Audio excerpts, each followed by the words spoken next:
This is what you need to know in plain language about buying a house. To my mind, the practical starting point is to see what's in the kitty, what's available. And that means putting together, I think, a budget.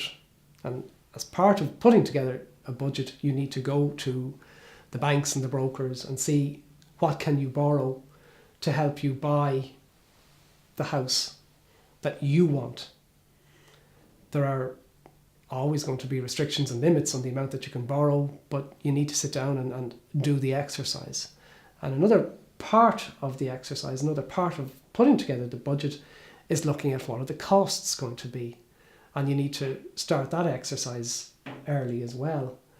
For example, stamp duty is a substantial element of purchasing a house.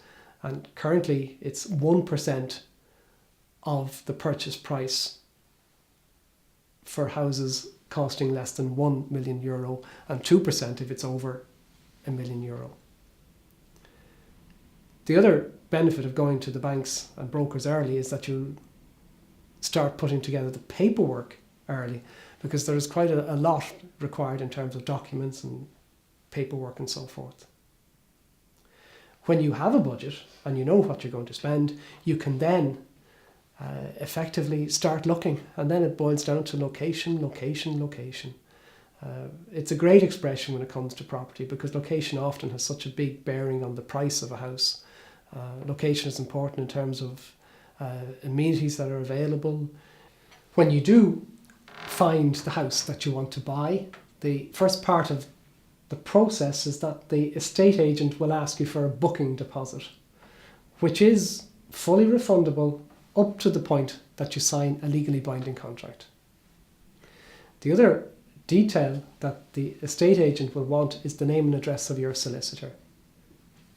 And with that information, the estate agent will then issue the sales advice note to all the parties, and that effectively is the cue to the solicitors to begin the legal process. The vendor's solicitor will send to the purchaser's solicitor the contract, in addition to a copy of the title documents. The purchaser's solicitor will explain the contract to the purchaser. An important part of the contract will be the closing date, and the closing date is normally 2 to 5 weeks after contracts are signed. It's the day when the vendor's solicitor hands over the title documents and the keys to the purchaser's solicitor, who in turn hands over the purchase monies. Subsequently, after the closing, the purchaser will have the key for the house, but the work is not quite done for the purchaser's solicitor, who will then stamp and register the purchaser's title to the property. For more information, contact us or your own solicitor. Thank you.